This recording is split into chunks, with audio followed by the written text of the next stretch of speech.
En Colombia son las 8 de la mañana, 1 minuto. Bueno, Erika, la Comisión de Derechos Humanos es la que encargada de manejar los temas como la defensa de los derechos humanos de la población en general y cuyas garantías sean vulneradas o desconocidas, y que estamos en una época supremamente importante en donde se deben respetar y ser garantes de esta comisión. Sí, Gustavo, pues importante no solo que pertenezca a la comisión, sino que ahora haya una persona que representa el departamento del Guaviare liderando. Sí, señora. Como presidente de esta comisión a nivel nacional. Estamos saludando al representante David Pulido. Muy buenos días. Muy buenos días, Erika, muy buenos días, Gustavo, también la mesa de trabajo de Caracol y todos los escuchas del Guaviare que están a esta hora en su emisora. ¿Cómo se dio esta votación justamente para que usted liderara esta comisión como presidente de la misma?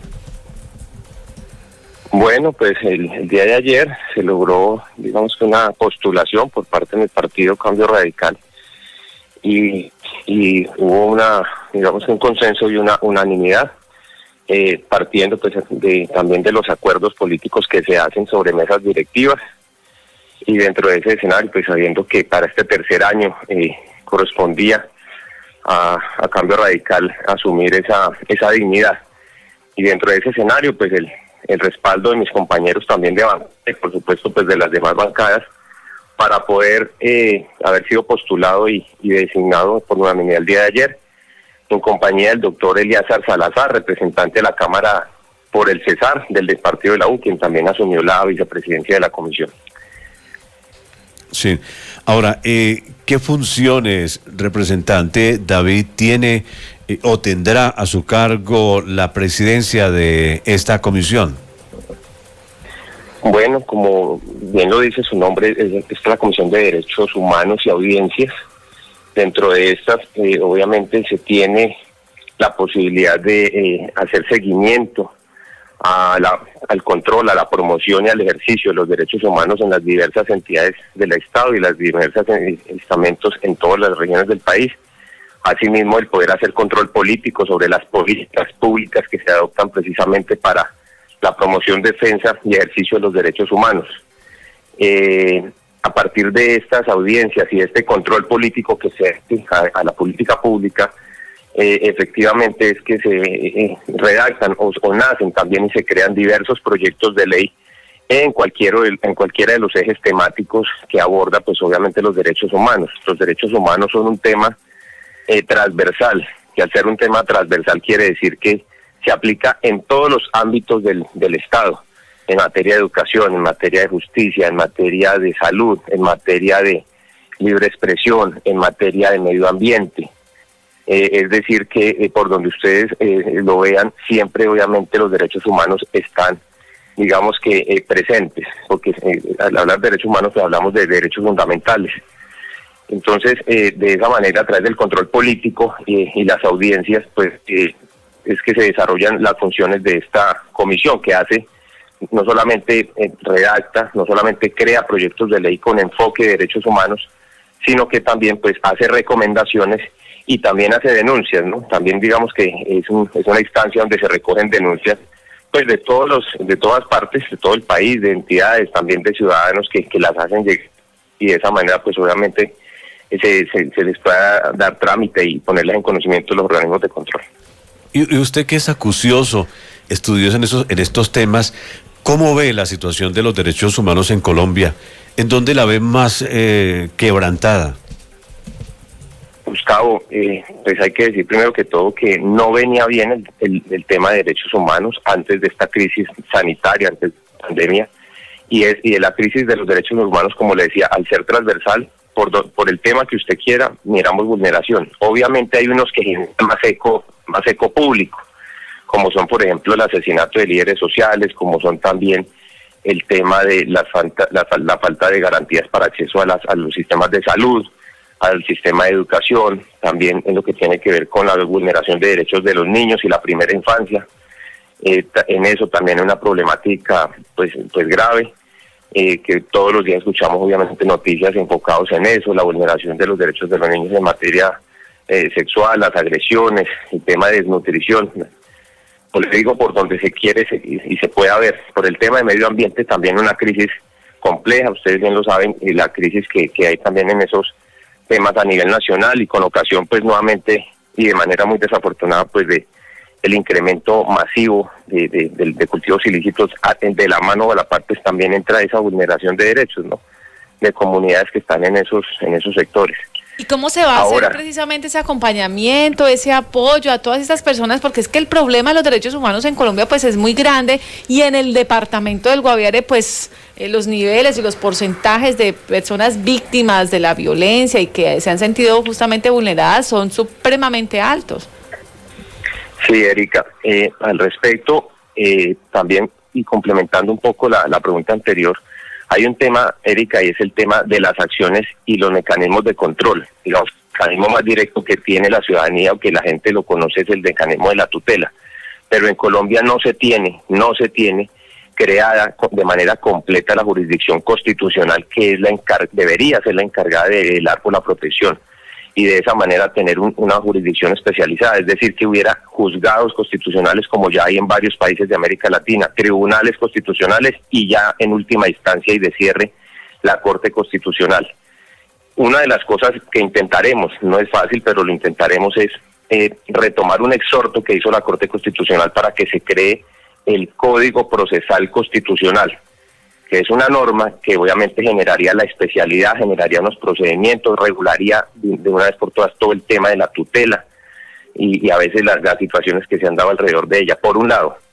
Y por el otro, precisamente también poner, y será parte de la agenda que construiré con el vicepresidente, hacerle seguimiento y poner en escena las recomendaciones que hizo la Organización de Estados Americanos a través de la Resolución 1 de 2020, que fue adoptada por la Comisión Interamericana de Derechos Humanos el 10 de abril, en donde generó casi 84 recomendaciones a los Estados miembros de la Organización de Estados Americanos. Colombia hace parte de la OEA, y dentro de esas recomendaciones pues las caracterizó por todos los ejes temáticos en tiempos de pandemia, y así se llama el documento y la resolución, derechos humanos en tiempos de pandemia, porque obviamente si en condiciones normales y en países que muestran una vulneración masiva de derechos humanos, pues obviamente la pandemia sí que ha ayudado todavía más a que se vulneren derechos, se pongan en riesgo libertades, se pongan en riesgo situaciones que tienen que ver con no solamente la salud, sino también con la educación, con la justicia, con el tema de las personas que están privadas de la libertad, con la primera infancia. Y dentro de esas recomendaciones que trae ese documento, la idea es hacerles, digamos que seguimiento, a ver cuáles han sido adoptadas a través de los decretos de ley de emergencia. El ámbito pues territorial también, ver de qué manera las autoridades territoriales están llevando a cabo esa resolución. Sí. Digamos que eso en medio de lo que se puede, no es una situación fácil, no poder hacer las visitas presenciales que habitualmente hacen estas comisiones a diversas regiones del país, y ahora pues tenerlo que hacer a través de las plataformas virtuales, definitivamente a veces no es lo mismo, ¿no? Señor, pero esperamos poder montar eso. Señor representante, ¿por cuánto tiempo es su designación? Es un año, es un periodo legislativo, en este caso pues es un año, tercer periodo constitucional de este Congreso, pues comenzando el día de ayer y pues logrando tener este segundo semestre del 2020 y el primer semestre del año 2021 si las cosas pues se dan de buena manera. La verdad, señor representante, lo felicitamos, esperemos que le vaya muy bien en este año, les queda mucho trabajo. Erika, muchas gracias, decirle que usted como una persona que tiene también un ejercicio de comunicación importante, será importante en la medida que también se puedan difundir y divulgar cosas que trataremos de hacer una vez la agenda esté construida con el vicepresidente. En estos tiempos de pandemia, los medios de comunicación se han vuelto todavía una voz más primordial para la ciudadanía, no solamente para enterarse de las decisiones que las autoridades toman, sino también pues obviamente para hacer llegar las voces que de otra manera no llegan, y teniendo en cuenta que nuestro departamento todavía, la gran mayoría de nuestro departamento no tiene conectividad digital, como tenemos algunos ese privilegio, entonces son las emisoras y son otros canales de información los que permiten ayudar a proteger esos derechos humanos, valga la redundancia. Doctor Pulido, cosas, ustedes ejerce un derecho importante, ¿no? A través de la libertad de expresión y la comunicación. Doctor Pulido, antes de terminar esta entrevista, lo saluda María Eugenia Rivera. Yo le quiero hacer una pregunta pequeña pero aterrizada aquí a la región. Y es lo siguiente, ante el papel que usted acaba de asumir, nosotros aquí en el Guaviare hemos tenido diferentes casos, como por ejemplo los de violaciones, que tienen que ver con las violaciones a niñas indígenas y que han pasado por un proceso bastante tormentoso, incluso llegando al punto de haber sido cerrados la mayoría de estos casos, pero reabiertos por las novedades que se han presentado últimamente al respecto. En ese sentido, ¿de qué forma usted podría apoyar, aterrizando en un caso pequeño, como le digo, de derechos humanos aquí en el Guaviare? ¿De qué manera sería el acompañamiento, la atención desde su parte, siendo representante del Guaviare? Sí, ese es un tema que hace y será parte de la construcción de la agenda, es pedir por lo menos información y que son ese informe de primera mano. ¿Qué acciones tomó no solamente el Ministerio de Defensa, en el caso de las fuerzas militares, con respecto al reinicio o a la publicidad, llamémoslo así, para el conocimiento de la opinión pública de esas investigaciones? Esos son hechos que, por supuesto, pues a nadie le gusta escuchar, sobre todo cuando se tocan temas contra menores, y en este caso, pues menores de comunidades indígenas. Nos empaparemos de primera mano, y sobre eso, pues la exigencia de nosotros es que respetando el debido proceso de las personas que hayan estado involucradas, pues obviamente no quiere decir eso de que no se continúen con las investigaciones, y se logra obviamente también generar una política de prevención del abuso y la vulneración de derechos de los menores en materia sexual por parte pues también de estas entidades del Estado. A nadie le gusta escuchar eso, y además ahora con más razón, entre otras cosas, porque entra a reglamentarse el acto legislativo que condena con prisión perpetua, que prohíbe condenarla con prisión perpetua el abuso de este tipo de delitos. Entonces, sobre ese tema, pues estaremos haciendo un seguimiento, y por supuesto que los casos del Guaviare, que ya no son casos del Guaviare, son casos también de orden nacional, porque los conoce todo el país. Entonces, estaremos prestos para que ustedes también conozcan lo que se puede conocer dentro de las respectivas investigaciones, y se ayude pues a hacer seguimiento, además también para que se compense y se repare pues obviamente a estas víctimas, tanto a los niños o niñas indígenas que hayan sido objeto del abuso, como también mirar sus familias, en caso pues de que no tengan nada que ver con eso. Muy bien. Representante, pues le auguramos el mejor de los éxitos en la presidencia de esta Comisión de Derechos Humanos, y gracias por atender la audiencia de Caracol Radio en esta mañana. A todos ustedes muchas gracias, a su gran audiencia en el Guaviare, y entregar a disposición pues obviamente esta dignidad para todos los guaviarenses. Muchas gracias, Laura, Gustavo y demás. 8:14 minutos.